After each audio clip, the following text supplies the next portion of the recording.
तो मूवी का नाम है द लेजर्स इफेक्ट, जो कि 2015 में रिलीज हुई थी। ये movie suspense horror thriller movie है जो कि आपको बिल्कुल भी बोर नहीं होने देगी। मूवी सस्पेंस से भरी है, इसलिए आप लोग इस वीडियो को आखिर तक जरूर देखना। मूवी की स्टार्टिंग में हमें एक मेडिकल यूनिवर्सिटी को दिखाया जाता है जहां पर कुछ साइंटिस्ट रिसर्च कर रहे होते हैं, जिसमें से डॉक्टर फ्रैंक और उसकी फियांसी डॉक्टर जोई एक ऐसे सीरम को बनाने में लगे हैं जो कि कोमा में गए हुए इंसानों को वापस ला सकता है। इनकी रिसर्च में और भी बहुत से लोग शामिल हैं, जिनमें से एक का नाम है इया, जो कि इनके पूरे प्रोजेक्ट को रिकॉर्ड कर रही होती है। अब फाइनली इनका वो सीरम बनकर तैयार भी हो जाता है। अब ये लोग इस सीरम को किसी पर ट्राई करना चाहते हैं, जिसके लिए ये लोग एक डॉग को अपने लैब में लेकर आते हैं, जिसके ऊपर इन लोगों ने और भी बहुत सारे एक्सपेरिमेंट किए थे। इसलिए हम लोग देखते हैं कि ये डॉग मरा हुआ है और इसकी आंखों में कैटरेक्ट है, यानी कि डॉग बिल्कुल भी देख नहीं सकता।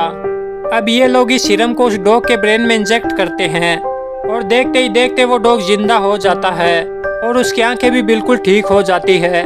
जिसके बाद इन लोगों को लगता है कि ये सीरम जीवों पर भी बहुत अच्छे से काम करता है, यानी कि मरे हुए जीवों को भी वापस ला सकता है। और अब ये सभी रिसर्चर्स खुश हो जाते हैं क्योंकि इन्होंने अपने एक्सपेरिमेंट में कामयाबी हासिल कर ली थी। उसके बाद जोई और फ्रैंक उस डॉग को अपने घर ले आते हैं और जब वो लोग उस डॉग को खाना खिलाते हैं तो वो डॉग कुछ भी नहीं खाता। और यहाँ पर ये लोग देखते हैं कि इस डॉग का बिहेवियर एकदम से बदल चुका है। और जब रात को जोई सो रही होती है तो ये डॉग जोई को घूर रहा होता है और अब इस डॉग का बिहेवियर सामान्य डॉग से एकदम अलग हो गया है। अब ये लोग फिर से उस डॉग के ब्रेन को मशीन में डालकर चेक करते हैं। तब उन्हें पता चलता है कि जो सीरम उन लोगों ने उस डॉग के ब्रेन में इंजेक्ट किया था, वो सीरम अभी तक इस डॉग की बॉडी में पूरी तरह से नहीं फैला है। उसके बाद वो लोग लैब में मौजूद केनल में उस डॉग को बंद कर देते हैं। और जब रात में इन्हीं लोगों का एक साथी जब लैब में कुछ रिसर्च करने जाता है, तब उसे एक डॉग के भौंकने की आवाज़ आती है।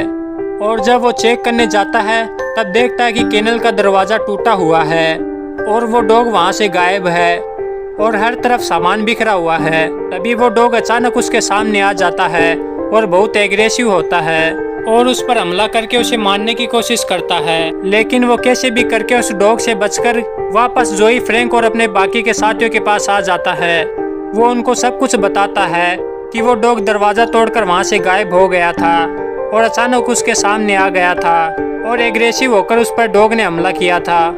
लेकिन कोई भी उसकी बातों को इतना सीरियसली नहीं लेता और कोई भी उसकी बातों पर इतना ध्यान नहीं देता। लेकिन फ्रैंक को लगता है कि कुछ ना कुछ गड़बड़ जरूर है, इसलिए फ्रैंक फिर से उस डॉग के ब्रेन को चेक करता है, जिसके बाद उसे पता चलता है कि डॉग के ब्रेन के सेल्स अपने आप बदलते जा रहे हैं। अगले दिन वो उस डॉग को लेकर यूनिवर्सिटी जाता है, जहां पर उन बाकी की सभी टीम को इस एक्सपेरिमेंट के बारे में पता चल जाता है। वो कहते हैं कि हमने तुम्हें सिर्फ कोमा में गए हुए पेशेंट पर इस एक्सपेरिमेंट को ट्राई करने को कहा था और तुम नेचर के खिलाफ नहीं जा सकते, तुम्हें इस एक्सपेरिमेंट को यहीं पर रोकना होगा। हालांकि फ्रैंक उसे समझाने की कोशिश करता है और कहता है कि ये मेडिकल में नई क्रांति हो सकती है और इससे हमें आगे के एक्सपेरिमेंट में भी कामयाबी मिल सकती है। लेकिन वो उसकी एक भी नहीं सुनती और इस प्रोजेक्ट को यहीं पर रुकवा देती है और साथ ही उनके लैब पर छापा भी पड़ जाता है और उन्हें कहा जाता है कि अब तुम्हारे इस प्रोजेक्ट को बड़ी बड़ी फार्मास्यूटिकल कंपनियों ने खरीद लिया है और साथ ही अब उन्हें कोई भी फंडिंग नहीं मिलेगी। फार्मास्यूटिकल कंपनी उनकी रिसर्च के सभी रिकॉर्ड्स और पेपर अपने पास रख लेती है। लेकिन तभी ईवा उस डॉग को जिसके ब्रेन में उस सीरम को इंजेक्ट किया गया था, उसे पीछे के रास्ते से अपने साथ निकाल लाती है। अब ये सब लोग बहुत ही ज़्यादा परेशान हो जाते हैं क्योंकि इनकी रिसर्च को बड़ी बड़ी फार्मास्यूटिकल कंपनियों ने अपने अंडर ले लिया था। लेकिन ये लोग वहाँ से एक सीरम के पैकेट को छुपाकर लाने में कामयाब हो जाते हैं क्योंकि ये लोग डिसाइड करते हैं कि ये अपने एक्सपेरिमेंट को जारी रखेंगे। इसलिए ये लोग रात को वापस छुपकर लैब में जाते हैं, जहाँ पर ये लोग इस सीरम को दूसरे डॉग में इंजेक्ट करना चाहते हैं क्योंकि ये लोग दुनिया को बताना चाहते हैं कि इस सीरम की खोज इन्हीं लोगों ने की है, इसका क्रेडिट कोई और कैसे ले जा सकता है। अब सारी तैयारियां शुरू हो जाती है और ये लोग इस सीरम को उस डॉग के ब्रेन में इंजेक्ट करने ही वाले होते हैं जो इस स्विच के पास खड़ी होती है। लेकिन जैसे ही जोई उस स्विच को ऑन करती है तो उसे अचानक बिजली का बहुत ही बड़ा झटका लगता है, जिसके बाद जोई की वहीं पर मौत हो जाती है। फ्रैंक बहुत ही ज़्यादा दुखी हो जाता है, इसलिए वो डिसाइड करता है कि वो उस सीरम को जोई के ब्रेन में इंजेक्ट करेगा ताकि जोई फिर से ठीक हो सके। सभी लोग फ्रैंक को ऐसा करने को मना करते हैं लेकिन फ्रैंक उनकी बात नहीं मानता क्योंकि वो जोई से बहुत ही ज्यादा प्यार करता है और वो उसे खोना नहीं चाहता। और साथ ही फ्रैंक उन लोगों से कहता है कि मुझे इस सीरम पर विश्वास है और ये सीरम जरूर काम करेगा। उसके बाद फ्रैंक इस सीरम को जोई के ब्रेन में इंजेक्ट करता है और इन्हीं की एक साथी स्विच को ऑन करती है। तभी ये लोग मॉनिटर पर देखते हैं कि एक सिक्योरिटी गार्ड इनकी तरफ आ रहा है। ये सभी लोग छुप जाते हैं और जब उस सिक्योरिटी गार्ड के जाने के बाद ये लोग बाहर आते हैं तो देखते हैं कि जोई अपनी जगह पर बैठी हुई है और उसकी बॉडी एक सफ़ेद कपड़े से ढकी हुई है। और जब फ्रैंक उस सफ़ेद कपड़े को हटाता है तो देखता है कि जोई के हाव भाव एकदम बदल चुके हैं और अब वो पहले जैसी नहीं रही। इसके बाद ये लोग जोई के ब्रेन का MRI करते हैं, जिसके बाद उन्हें पता चलता है कि जोई के ब्रेन के सेल्स भी उस डॉग के ब्रेन के सेल्स की तरह अपने आप बदल रहे हैं। अब ये देखकर ये लोग घबरा जाते हैं। इसके बाद फ्रैंक जोई को अपने साथ ले जाता है और साथ ही फ्रैंक को पता चलता है कि जोई के जिंदा होने के बाद उसके अंदर अजीबोगरीब शक्तियाँ आ गई है, जिसके चलते वो सभी के दिमाग को पढ़ सकती है और वो किसी भी चीज़ को मूव करवा सकती है। उसके बाद जोई जब मिरर के सामने आती है तो उसे ध्यान से देखती है तो वो मिरर अपने आप टूट जाता है क्योंकि उस सीरम ने जोई के दिमाग को एकदम से बदल दिया था और साथ ही जोई का दिमाग हाइपर एक्टिव हो गया होता है और उसके अंदर बहुत सारी शक्तियाँ आ गई है। तभी उसके सामने वो डॉग आ जाता है जिसके ब्रेन में सबसे पहले उस सीरम को इंजेक्ट किया गया था। वो डॉग बहुत ही ज़्यादा गुस्से में होता है और जोई की तरफ देखकर घुर्राता है और जोई भी उसकी तरफ ध्यान से देखती है और उसके दिमाग को पढ़ने की कोशिश करती है। उसके बाद जोई उस डॉग को जान से मार देती है। उसके बाद जोई फ्रैंक के पास आती है और कहती है कि तुम्हें पता है ना कि मुझे बचपन से एक सपना आता है कि एक घर में आग लगी हुई है और मैं उस घर में जलकर मर गई थी, जिसके बाद मैं नर्क में चली गई थी।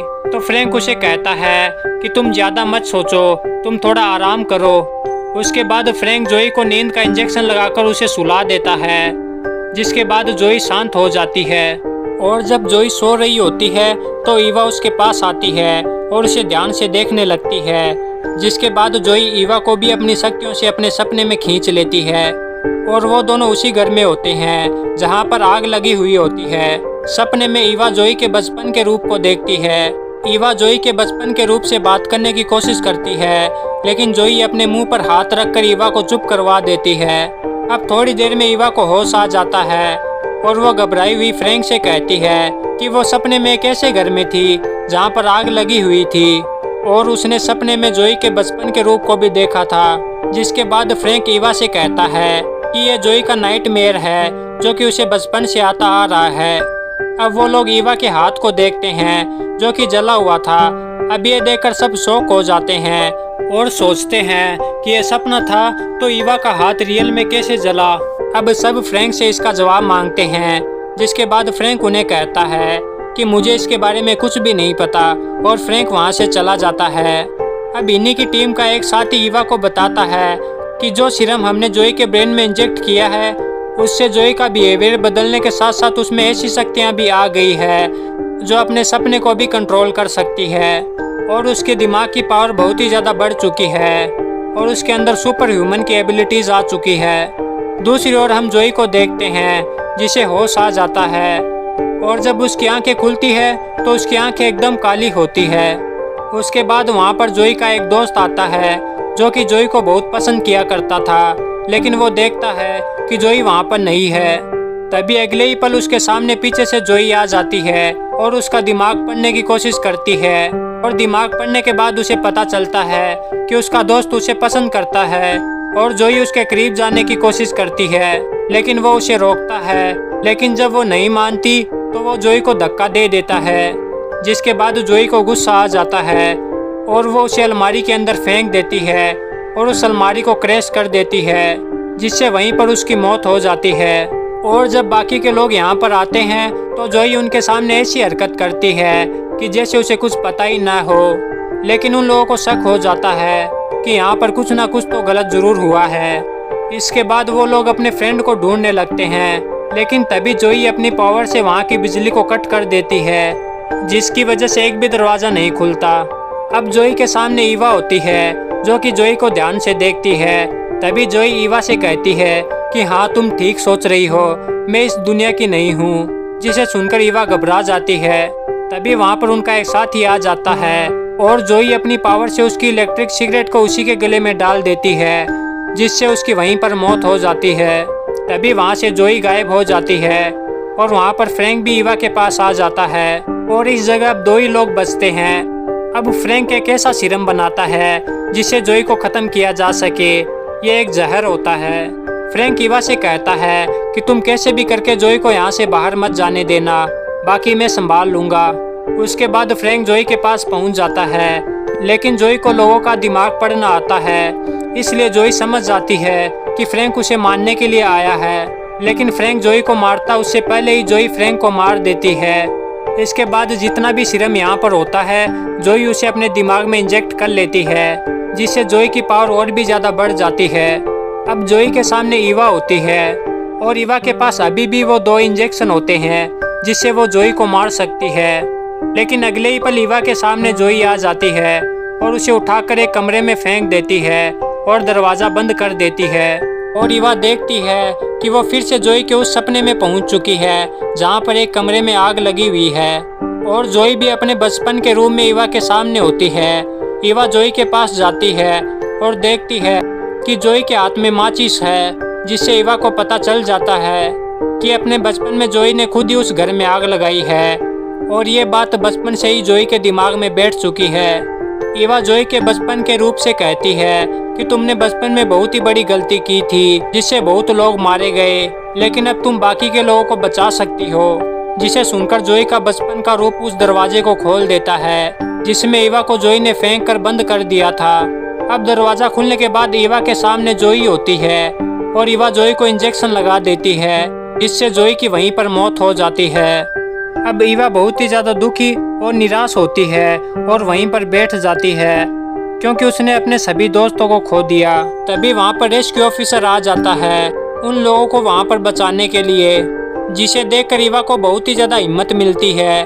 और जब अगले ही पल ईवा जोई की डेड बॉडी को देखती है तो वो डेड बॉडी वहाँ से गायब हो चुकी होती है और हमें पता चलता है कि वो रेस्क्यू ऑफिसर और कोई नहीं बल्कि जोई है, क्योंकि जोई ने पूरी तरह से ईवा को कंट्रोल में कर लिया था और उसकी कल्पना में उसे यह सोचने के लिए मजबूर कर दिया था कि उसने जोई को मार दिया है।